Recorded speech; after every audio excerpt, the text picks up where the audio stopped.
In the fast-moving world of news, it's easy to miss the meaning between the lines. That's where we come in. Each episode, we take real headlines from Newsline Philippines and let AI break them down. Not just the what, but the why it matters.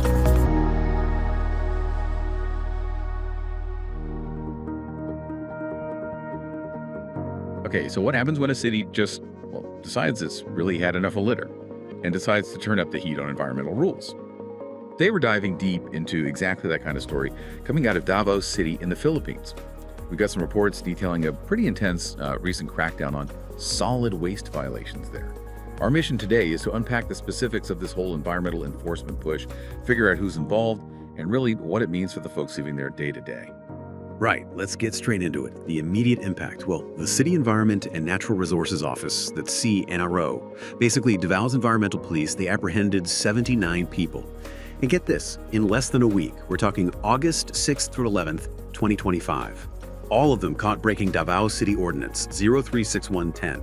That's their big ecological solid waste management law. Quite a focused effort, would you say? It really is. And what's interesting is how clear that Ordinance 036110 actually is. It specifically bans littering, any illegal dumping, and just general improper waste disposal. And that's for both public and private spaces. So this isn't random.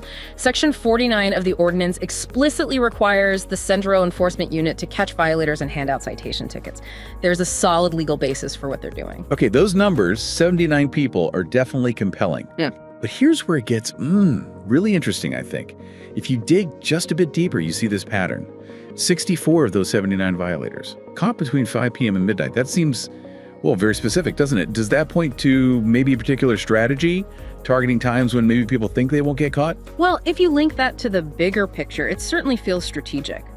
The CENRO officer in charge, Reyes, she's been emphasizing that this enforcement, it isn't just about punishment. They see it as a primary duty.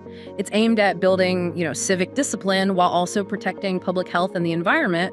So yeah, catching people in those evening hours, that sounds like a very targeted approach, maybe designed to quickly change habits around waste disposal. And the consequences aren't trivial either. Not at all. They're quite clear.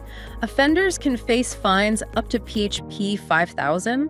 Just for context, that's roughly $90. That's a significant amount for many residents there, so it's a real deterrent. Plus, there's the possibility of imprisonment or even both. It sends a strong message, definitely. And Reyes, who's leading this, she gave what sounds like a pretty strong final warning that seems to be making waves in the city. Oh, absolutely. Very direct. And she really connected it to local pride. She said, and this is a direct quote, "This is the final warning. Dispose of your waste properly, segregate your garbage, and keep your surroundings clean." Then she added, "Let us prove that in Davao, Basta Dabawenyo, DCplinado." Okay, what does that phrase mean exactly? Basta Dabawenyo, DCplinado basically translates to, when you're a Dabawenyo, you're disciplined. It taps right into that sense of local identity and responsibility.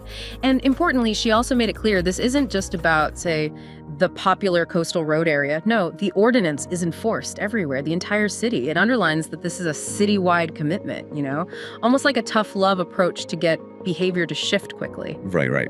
So stepping back, what does this intense enforcement really mean? For you, the listener, maybe thinking about your own city, and certainly for daily life in Davao, it sounds like they are taking environmental health extremely seriously. Swift action, clear rules, real consequences.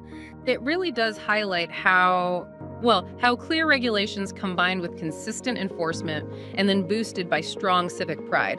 That phrase, Basta Dabawenyo, DCplinado, captures it perfectly. How these things can fundamentally change a city's whole approach to environmental health.